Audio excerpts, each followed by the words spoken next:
एक बार नारद मुनि जी अपने पिता श्री ब्रह्मा जी से बोलते हैं कि हे परमपिता, देवता और दानव आप ही के संतान हैं। भक्ति और ज्ञान में देवता श्रेष्ठ हैं तो शक्ति तथा तपाचरण में दानव श्रेष्ठ हैं।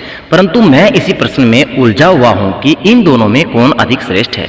और आपने देवों को स्वर्ग और दानवों को पाताल लोक में जगह दी, ऐसा क्यों है? इन्हीं प्रश्नों का उत्तर जानने के लिए मैं आपकी शरण में आया हूं।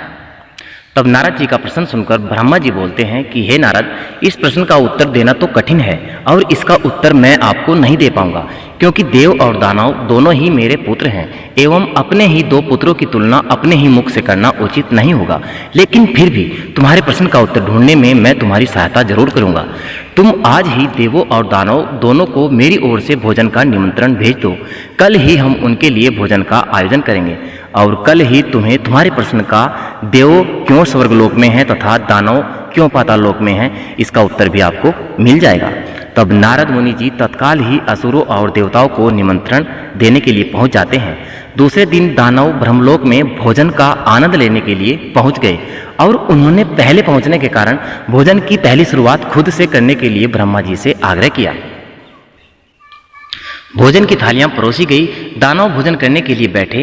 वो भोजन शुरू करने ही वाले थे कि ब्रह्मा जी हाथ में कुछ लकड़ियां लेकर उनके समक्ष उपस्थित हुए और उन्होंने कहा कि आज के भोजन की एक छोटी सी शर्त है।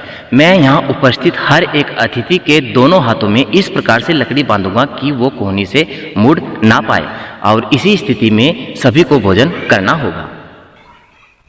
और इस प्रकार कुछ ही देर में सभी असुरों के हाथों में लकड़ियां बंध चुकी थी। अब असुरों ने खाना खाना शुरू किया, पर ऐसी स्थिति में कोई भी कैसे खा सकता था, क्योंकि कोहनी तो नहीं मुड़ रही थी। कोई असुर सीधे थाली में मुंह डालकर खाने का प्रयास करने लगा तो कोई भोजन को हवा में उछालकर मुंह में डालने का प्रयत्न करने लगा। दानव की ऐसी स्थिति देखकर नारद जी अपनी हंसी नहीं रोक पाए। इस वीडियो को लास्ट तक जरूर देखना। अपने सारे प्रयास विफल होते देखकर दानव बिना खाए ही उठ गए और क्रोधित होकर बोले, हमारी यही दशा करनी थी तो हमें भोजन पर बुलाया ही क्यों? फिर दानव ने कहा कि कुछ देर के पश्चात देवता भी यहाँ पहुँचने वाले हैं। ऐसे ही लकड़ियाँ आप उनके हाथों में भी जरूर बांधिएगा ताकि हम भी उनकी दुर्दशा का आनंद ले सकें। कुछ देर पश्चात देव भी वहाँ पहुँच गए और अब देव भोजन के लिए बैठे ही थे कि देवताओं के हाथों में भी लकड़ियाँ बांधी गई और ये भोजन की शर्त रखी गई। हाथों में लकड़ियाँ बंधने पर भी देवता शांत रहे। वे समझ चुके थे कि खुद अपने हाथ से भोजन करना संभव नहीं है, अतः वे थोड़ा आगे आगे खिसक गए और थाली से अन्न उठाकर सामने वालों को खिलाकर भोजन आरंभ करना शुरू कर दिया।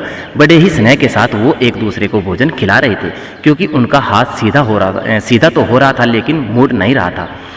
उन्होंने भोजन का भरपूर स्वाद लिया और साथ ही दूसरों के प्रति अपना स्नेह और सम्मान जाहिर किया। और दानव अपनी इस मूर्खता पर बहुत दुखी हुए। वो सोचने लगे कि हमें ऐसी युक्ति पहले क्यों नहीं सोची। और उधर दूसरी तरफ नारद जी को भी अपने प्रश्नों का उत्तर मिल गया था कि देवताओं को स्वर्ग और दानव को पाताल लोक क्यों दिया गया। ये छोटी मोटी कहानी थी जो मैंने आप तक पहुंचाई। हमारी वीडियो आपको पसंद आई तो प्लीज लाइक और शेयर, और दोस्तों हाथ जोड़कर गुजारिश रोजाना की तरह इस चैनल को सब्सक्राइब जरूर कर लीजिए हमारी अगली वीडियो देखने के लिए। मैं जल्दी मिलूँ।